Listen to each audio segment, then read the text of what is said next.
সপ্তাহের শুরুতেই রাজ্যের আবহাওয়ায় বড় পরিবর্তনের ইঙ্গিত দিল আলিপুর আবহাওয়া দপ্তর। সোমবার থেকেই দক্ষিণবঙ্গ ও উত্তরবঙ্গের একাধিক জেলায় বজ্রবিদ্যুৎ সহ ঝড় বৃষ্টির সম্ভাবনা রয়েছে বলে জানিয়েছে হাওয়া অফিস।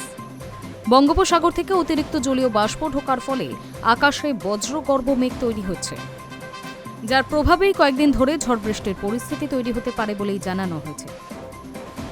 দক্ষিণবঙ্গের বেশিরভাগ জেলাতেই বজ্রবিদ্যুৎ সহ বৃষ্টির সম্ভাবনা রয়েছে। কোথাও কোথাও মাঝারি থেকে ভারী বৃষ্টিও হতে পারে। পাশাপাশি ঝোড়ো হাওয়া বইতে পারে ঘন্টায় 30 থেকে 50 কিলোমিটার বেগে।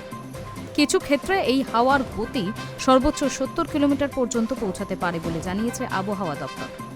পূর্ব বর্ধমান, পশ্চিম বর্ধমান, বীরভূম ও হুগলি জেলার কিছু অংশে কালবৈশাখীর মতো পরিস্থিতি তৈরি হওয়ার আশঙ্কা রয়েছে।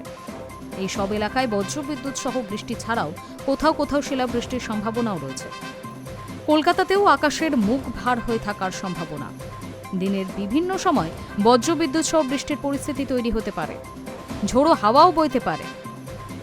দক্ষিণবঙ্গের অন্যান্য জেলার মতো কলকাতাতেও আবহাওয়ার কিছুটা পরিবর্তন দেখা যেতে পারে বলেই পূর্বাভাস। উত্তরবঙ্গের প্রায় সব জেলাতেই বজ্রবিদ্যুৎ সহ ঝড় বৃষ্টির সম্ভাবনা রয়েছে।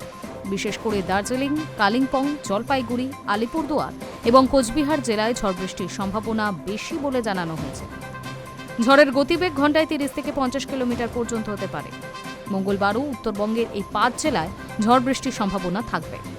পাশাপাশি অন্যান্য জেলাগুলিতেও বজ্রবিদ্যুৎ সহ বৃষ্টি হতে পারে বলে জানিয়েছে আবহাওয়া দপ্তর। আবহাওয়া দপ্তর বলছে, মঙ্গলবার পর্যন্ত দক্ষিণবঙ্গে ঝড় বৃষ্টির প্রবণতা বেশি থাকতে পারে। এরপর বুধবার ও বৃহস্পতিবার বৃষ্টির পরিমাণ কিছুটা কমতে পারে। তবে সপ্তাহের শেষের দিকে আবার পরিস্থিতি বদলাতে পারে।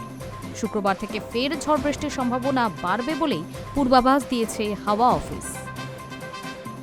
High news network.